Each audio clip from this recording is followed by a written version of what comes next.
Hey, what's up guys, and welcome back.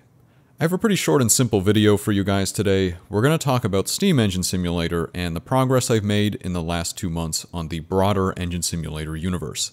But first, I'd like to thank BeamNG, Reyna, Meister, Joe, and Headcrab for supporting me at the Master Mechanic level on Patreon, and Brilliant for sponsoring this video. If you're an engine simulator enjoyer, you probably enjoy learning, and today's sponsor, Brilliant.org, is a fun and easy way to do just that. Brilliant offers a wide variety of amazing interactive courses which will seriously help you professionally and when working on your own side projects and games. Brilliant's courses focus on putting what you learn into practice immediately with meaningful practice problems so that you build intuition and real know-how. I've taken quite a few of Brilliant's courses myself, and I can confirm that their interface is really polished, and you'll definitely learn something. To try all of Brilliant's features for free for 30 days, visit brilliant.org/AnshTheGreat, or click on the link in the description. The first 200 of you will get 20% off Brilliant's annual premium subscription. Once again, thanks to Brilliant for sponsoring this video. As most of you know, a DLC for Steam Engine Simulator has been in development for some time now. In a completely unexpected turn of events, this DLC somehow became a top wish-listed DLC on Steam, and I'm really shocked by the interest in this game. With this many eyes on the project and this unexpectedly large amount of interest, I felt like it was necessary to update the game and make sure that this release was as high quality as possible. So let's talk about some of these improvements to Steam Engine Simulator. The entire core of the game has been rewritten and is now completely multi-threaded. Both Steam Engine Simulator and Engine Simulator are essentially identical underneath, and this simulation core will be transferred over to Engine Simulator later. So here's a simple overview of what these improvements actually mean for the player.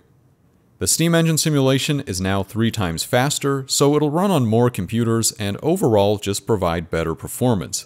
The game is also now fixed to the highest quality settings. In previous versions, the game had an algorithm to try to find the best simulation quality for the PC it was running on. But unlike graphics settings, adjusting the simulation quality actually does change the results of the simulation slightly, and this had the side effect that the game did not run consistently on all computers, so some users could actually get higher engine speeds just because the game was running at a lower quality setting on their computers. At this point though, it's been optimized to such an extent that this algorithm is no longer necessary, and the game should run on the vast majority of consumer PCs at the maximum quality settings. The player can now adjust the latency settings of the game, and it can achieve much lower audio latency. Before, audio latency was between 150 and 200 milliseconds, whereas now the game can comfortably run at 20 to 30 milliseconds on faster computers. I would show you this in the video, but it's really something that needs to be felt by interacting with the game yourself. It doesn't really come across well over a video. I've also tested the new algorithm extensively by running overnight stress tests and confirming that there were no audio glitches or faults whatsoever. The game can actually track the exact number of audio correction events in the F3 screen, so I can tell with 100% accuracy whether the audio has errors or not.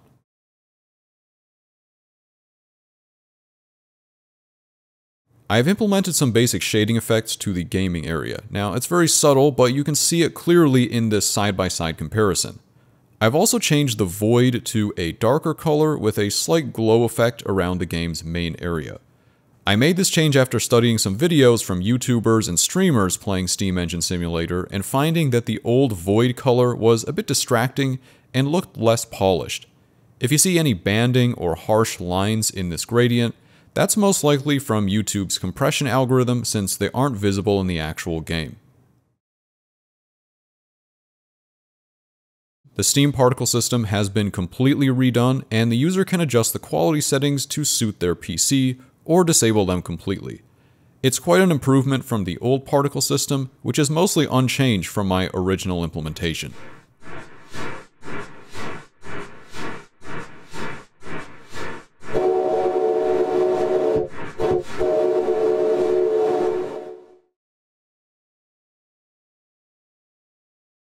The actual shape of the boiler is now modeled accurately in the simulation, and this allows for an interesting new mechanic which allows the player to precisely control steam superheating.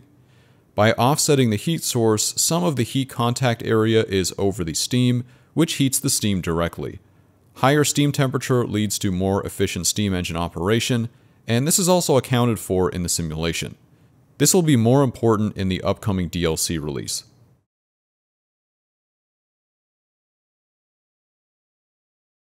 This user interface that you see was made with a new library that I made from scratch, and it's also going to be used in Engine Simulator. That includes these buttons, sliders, and this GPU-accelerated text engine, which I wrote myself. Steam Engine Simulator did not actually have a pause feature before. The game would just close instantly when the escape button was pressed, and a lot of players found this annoying. It was even worse because the game state wouldn't persist when the game was reopened. That's all fixed now, and the engine's exact state is saved and also synchronized to Steam Cloud, so players can change computers and still resume their session where they left off. This feature was pretty critical to the upcoming DLC, where it is much more important for players to save their progress.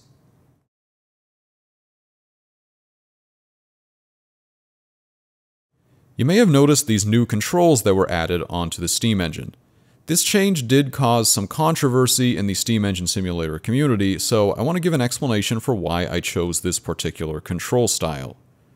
There were 3 important requirements that I set for myself when designing the new control interface for this game. So number 1, the game should not make any system calls to reposition or hide the mouse cursor. Number 2, the cursor should always stay close to the control the user is interacting with. And number 3, the cursor should never hit the borders of the player's screen in normal play.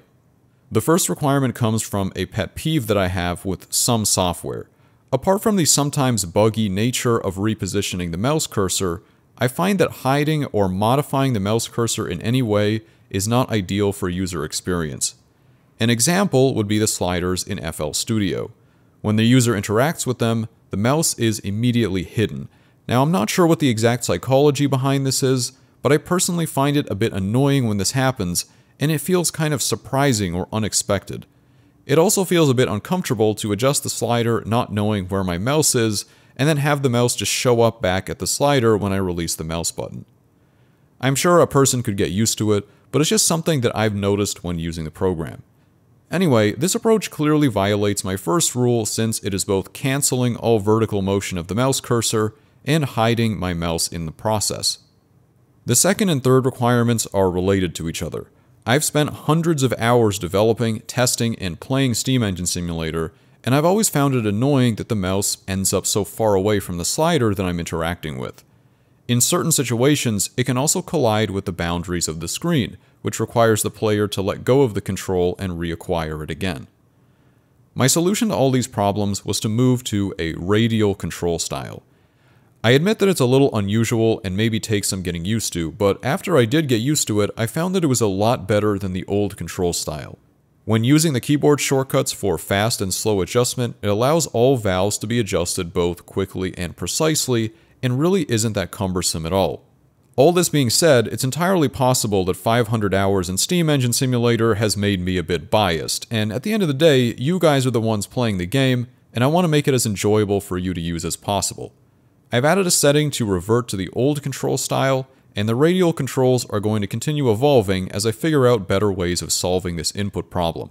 If you have any ideas, please let me know in the comments. Part of my vision for Steam Engine Simulator is to expand the game beyond being just a mini-game about a miniature steam engine. Instead, Steam Engine Simulator is transforming into a platform for a variety of interesting simulation-based minigames.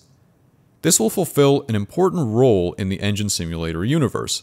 Engine Simulator will be a purely sandbox simulation game for people that want to experiment with fluid simulations and study engine design in extreme detail.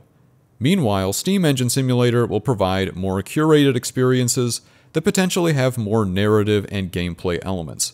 Now, my schedule probably won't allow me to work on any new DLCs in the near future, so this is something that will come later in the evolution of the Engine Simulator series. But to anticipate this expansion, I've added this main menu to the game. It's more like a launcher that allows the player to choose from a particular minigame that they want to play. Right now, there are only 2 available, the base game and the Power Generation DLC, but as I said before, there are many possible DLC concepts that might come in the future. Anyway, if you guys want more regular updates on the projects I'm working on, please check out my second channel, The videos there are a bit more casual, but I do upload weekly and go into more detail on certain topics than I do on this channel. I know this was a smaller video than usual, but the next video will be a lot more substantial. I'll be documenting the entire creation of Steam Engine Simulator's new power generation DLC from start to finish, and I think you guys will really enjoy that video, so hopefully I'll see you there. In the meantime, make sure to wishlist the DLC on Steam if you're interested. The link for that is in the description down below, and all of my paid supporters on Patreon will also get a copy of the DLC for free, so you can also get it that way if you prefer.